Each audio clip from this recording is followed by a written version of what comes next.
look at that. Artistic intro shot alert, huh?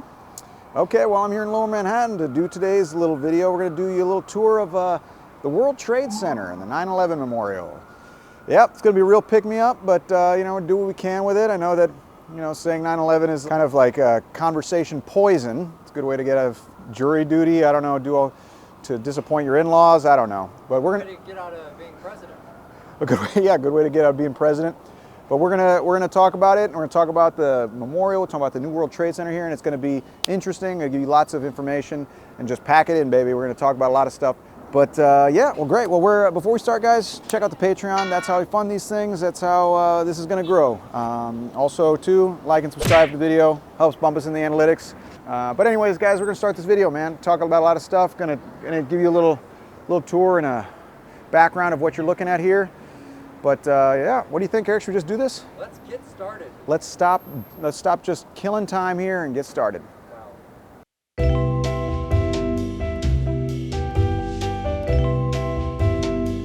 So I'm here at the new World Trade Center to talk to you about the old World Trade Center that this replaced. I'm going to get to the story about that later, but the original World Trade Center that was here was started construction in 1966. Now, the interesting idea behind it was to kind of revitalize Lower Manhattan, because back then everyone was bailing for Midtown.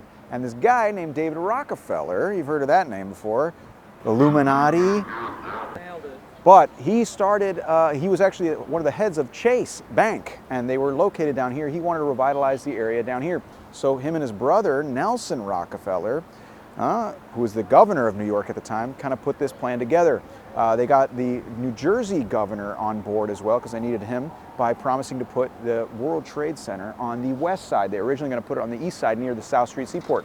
They put it down on this side where the PATH train was located. It was around this time that it got the name the PATH train. You know, because of Port Authority, that was one of the first tenants here. Anyways, that's getting ahead of myself.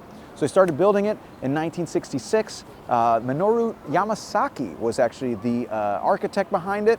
Interestingly enough, he put these like steel beams on the outside that took away some of the need for steel beams on the inside, which is interesting because it actually propped it up on the outside, but also it kind of obscured the view out of the towers, which they say was because he was afraid of heights. Did you know that, Eric? No, I didn't. Isn't that interesting?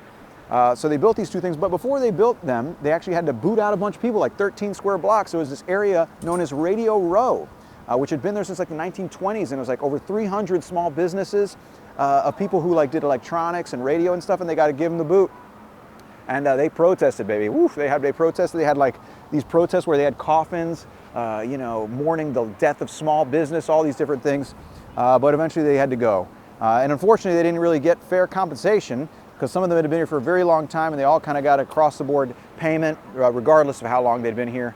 You know, and I thought video killed the radio stars, huh? Sorry. Anyways, they built it. The buildings topped out in 1971, and people didn't really like them at first. And these towers were huge. They actually had their own zip code. Originally, the buildings were supposed to be much smaller. They were going to be like 70-something stories, but because they needed over 10 million square feet of office space, they had to be each 110 stories tall. Now we're talking. What is this, Indianapolis? Huh? You got to make these things huge. You know, there were some naysayers. In fact, there was an ad taken out in 1968 because people didn't want bigger towers than, let's say, the Empire State Building. An ad was taken out saying that it was dangerous and that planes could fly into them. They actually showed a plane going into the eventual Twin Towers. That was like the artist rendering there. You know, and I guess those haters kind of were right. You know, not spoiler alert, but we'll talk about that a little later. And you know, there were other problems. People didn't like the way they looked. They thought it were a little excessive, but eventually the city came around. We're going to get to that here at our next stop. What do you think, Eric? Should we keep moving? Let's go. I feel bad because I think the security is going to come yell at us, so we got to keep moving. Keep it moving, baby.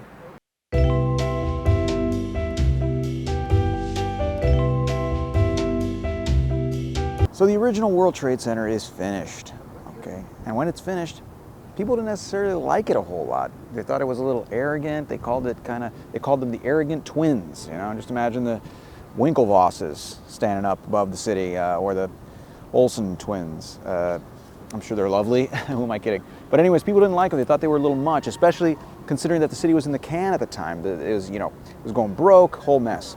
There were a couple things that happened, specifically one that made people's opinions change.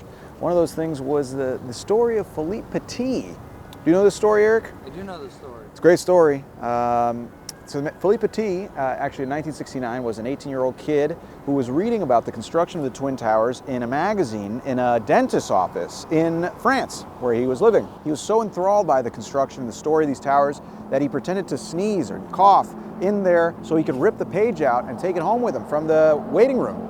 I'm sure the receptionist didn't really care. I mean, it would have been like, a good one, buddy. We all saw what you did. Just take the damn paper. But he took it home. He started training. He wanted to cross on a tightrope between these two towers. That was his goal. He was an aerialist, an acrobat, all that stuff. So he starts training. He actually crosses this cathedral at Notre Dame, gets arrested for that. Training. And then in 1974, he comes here. He looks up at the towers and he's shocked. He yells out, "Sacre bleu, je parle français et anglais, ha ha ha." And he's like, well, I can never do this. But he trains and he keeps studying. He poses as a construction worker, a reporter, all these things to get in, get some knowledge of it. It took him months of doing this. And then on a Tuesday, August 6th, at night, he goes up one of the towers, sends another team up the other tower. And overnight, he uses a bow and arrow and shoots fishing line from one building to the next. And using that fishing line, secures a tightrope. And the next morning, during rush hour, he crosses for 45 minutes. He's up over 1,360 feet in the air. Crossing. People are watching like, what the hell is this guy doing? This is insane. And yeah, people do this kind of stuff today. But back then, he did it just because he loved the towers. Today, you know, it's like, watch this guy cross Times Square, brought to you by Captain Crunch or something. Back then, he did it just because he loved it. It's pretty cool. So he gets arrested, obviously, immediately. And he, you know, the judge throws it out, actually, in return for him teaching kids how to do it in the park. And he's given a lifetime pass to the towers. And in subsequent interviews, he talks about the towers with so much love and passion that people are like, oh, maybe there's something to these things. In fact, the Windows of the World opens shortly after, which was the restaurant at the top of the North Tower, and people started loving that as well. And the rest is history. You know, it becomes a symbol of the city. You know, so even in like you see it all over in the movies, all kinds of stuff. Also in The Simpsons. You remember when Homer Simpson, Eric, is looking for a bathroom and he goes up the tower and he's looking out the window and he sees his car get towed? You remember that episode? No. And he goes, dope, and the whole thing reverberates through the whole city. I believe you. Pretty cool. But it's important because people kind of took to these two structures, which, in fact, initially Jane Jacobs didn't like them. Louis Mumford, famous critic, didn't like them. People didn't like them. They thought they were a little much, a little excessive, etc. But people eventually came around, and then it was the stories, it was the people and the kind of narrative that developed around them that made people come around, which is kind of the truth of a lot of buildings and New York itself, frankly. But we're going to go in and cross here, and we're going to talk about, you know, I guess the future of the original World Trade Center here in a second. What do you think, Eric? Should we keep moving? Let's go. Let's go.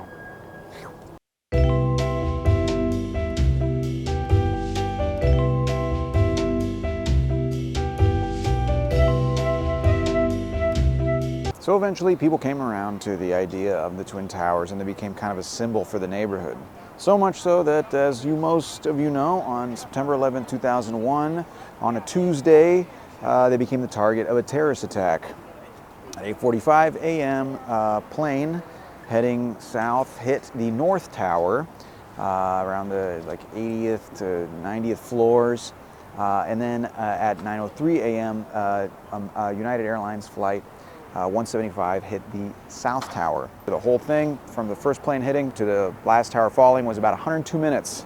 I know this because there's actually a really good book called 102 Minutes that actually kind of takes the whole day based on first-hand accounts. In total, 2,753 people died. That's the official death toll, although people have died since from different ailments and problems. Yeah, 102 Minutes, great book actually. Oh, by the way, all you Gen Zers watching, a book is just like it's like a meme that's like 60,000 words long, in case you don't know what that is. But there's actually a firefighters memorial wall right near here that chronicles the 343 firefighters who were included in that total. And, you know, pretty horrible tragedy. Everyone I've ever shown around this area knows where they were on that day. It doesn't matter if they were from Brazil or Tonga. Everyone remembers where they were. It's kind of like the defining moment of our generation. Do you remember where you were, Eric? I do remember where I was. Where were you? I was very young. I was in school. Yeah? What school? Elementary school? Yeah, I'm not asking for like the name of the school, you freak. I'm just asking, you know, how old were you? But yeah, we all remember where we were, and because it was such a horrible tragedy, obviously today you have the new World Trade Center commemorating it. Below me, you have the 9/11 Memorial, which is actually two pools based on a design that was won by a guy named Mike Arad, who submitted his design to this contest, and they picked it. And it's two pools, each one kind of tracing the actual footprint of the respective tower in the exact spot, going down a total of about 60 feet, which was the actual foundation for each of the towers. And they're pools of water that have waterfalls going all the way down into the void, which doesn't fill up. And the idea is no matter how hard we try, you're unable to fill the void left by the towers, right? And it's supposed to give you an idea by sight and sound of the impossibility of ever filling that void. Pretty cool. I think it's kind of tasteful. Swamp white oaks were actually chosen as a tree that are around the actual memorial area because the swamp white oaks are the only tree, well, are a tree that's native to the areas that were affected by the tragedy. So Pennsylvania, Virginia / DC, and New York. Swamp whites. It's also the name of a Louisiana country band. Sorry. But there's also one tree called the survivor tree, which was actually found underneath all the rubble and was taken to a nursery and nursed back to health, and it was brought here as well. It's an Ellery pear tree, so it's the only one located down there. Kind of interesting. And around each of the pools, you have the names of the people who died in the respective tower, including in the North Tower, where you have the people who died in the 1993 bombing of the basement there, where 6 people were killed. Yeah, that's the memorial, but there's other parts that correspond to the New World Trade Center, including number 1, number 7 right there. They're going to build number 2, they say. And then there's 3, 4, and there's building of 5, and then we're here in Liberty Park. And there's a museum as well, which is pretty sad, but interesting nonetheless. All right, what do you say, Eric? Should we keep moving? Go. All right. So I'm here at probably the centerpiece of the new World Trade Center. This is One World Trade Center. I'm actually at Infinity Point, which is a great spot for all you Instagrammers. You want to get those likes. It's a good spot. Looks like the building goes up forever. Anyways, this is One World Trade Center. This is the 7th tallest building in the world. Here's a quick trivia question. Which is the tallest building in the world? Hit the screen next to the correct answer. Okay, if you touched your screen, you're a complete idiot. I don't have that kind of technology, but it was kind of fun to see your face. Anyways, you know what the tallest building is, Eric? Probably in Dubai. That's correct. It's the Burj Khalifa. I don't want to digress too much. This building is actually 1,776 feet tall. It's a very important number, right, Eric? Sure. That is the number that corresponds to the price of a World Trade Center hot dog. They had a hard time filling it. Actually, one of the first big tenants was Condé Nast. They publish, Vogue, Vanity Fair, the New Yorker. It's actually, the roof is actually 1,368 feet tall, which is the height of the former North Tower, as a way to never forget. Always remember that kind of thing. One World Trade, neato. Next spot. This here directly behind me is the Oculus. This is kind of like the train station here. It's also kind of like a shopping mall, like a lot of things here in New York today, but it's pretty. It was actually designed by a guy named Santiago Calatrava, which is a Spanish architect. He's designed some famous stuff. He designed the Twisted Torso building in Malmo, Sweden. He designed a science museum in Valencia, Spain. It's pretty cool. And he also designed the Bridge of the Woman, Puente de las Mujeres in Buenos Aires, which for being a bridge of women has got an interesting design, very male design, if you will. But this guy's also kind of famous for his buildings falling apart. In fact, he's got like a few lawsuits by people who got his buildings contracted by him for them kind of falling apart. In fact, in Spain, one of the city council members even made a nickname for him saying, Calatrava te la clava, which means kind of like, Calatrava will kind of screw you a little bit because they're getting mad at him. It's kind of like, if people who, thought my videos weren't very good, made the slogan Delgado boinks it or something like that, just to give you an idea. Hashtag Delgado boinks it. But yeah, this is still, I think it's a pretty cool building. But yeah, we'll see if it lasts. It was inspired, actually, the idea is like its wings, a dove of peace, hands opening, dove of peace being released in the world. But yeah, it's kind of like the train station here. You can go down there and catch a lot of different subways here and walk over to the PATH train as well. All right.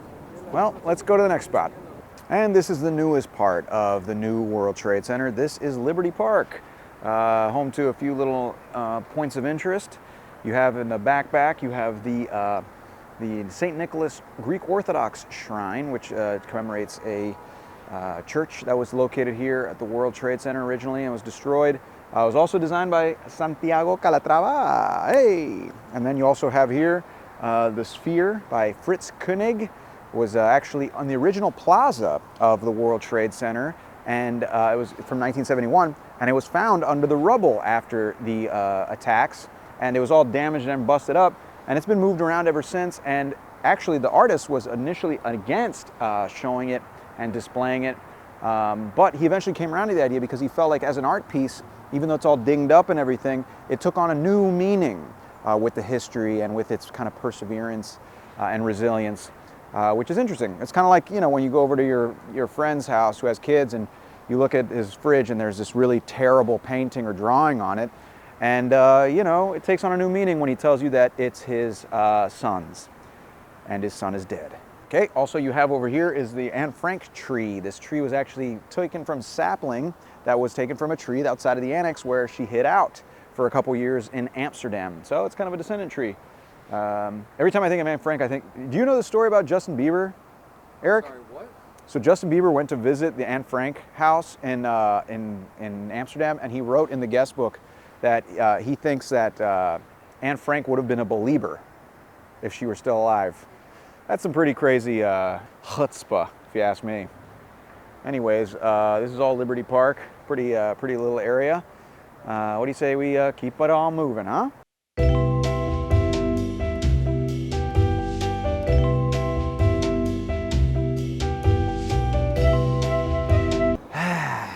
Well, guys, we've reached the end. Picked this nice scenic spot here as the light goes down, just in time. We covered a lot today. We talked about the construction of the original World Trade Center. We talked about how it eventually caught on and people kind of came to and came around and liked the World Trade Center for what it was despite the initial controversy. Then we talked about obviously the tragedy of 9/11. And then we talked about its attempt to kind of commemorate that tragedy and build something new from the literal ashes of what was then Ground Zero, and kind of here the new World Trade Center. And you know, I used to give tours of this place, and you know, I forget that I was almost, you know, it was over 20 years ago. It's kind of hard sometimes to convey what it was that actually happened that day, and you know, a lot of kids and things weren't alive back then, and you know. It's important to know this story, and I think the memorial is a big part of that, and we talked about that as well. But yeah, well, I will say if you like the video, check out the other ones, but also like and subscribe. Do that whole thing, that helps. Also too, you know, check out the Patreon. That's how we fund these things. There's some extras on there, extra videos, little perks, if you will. You know, I'm sure if Anne Frank was alive, she'd be a patron. Wow. All right. Well, anyways, guys, thanks so much for watching the video. That's it. The new World Trade Center. Here it is, Lower Manhattan. All right. See y'all later. Sick.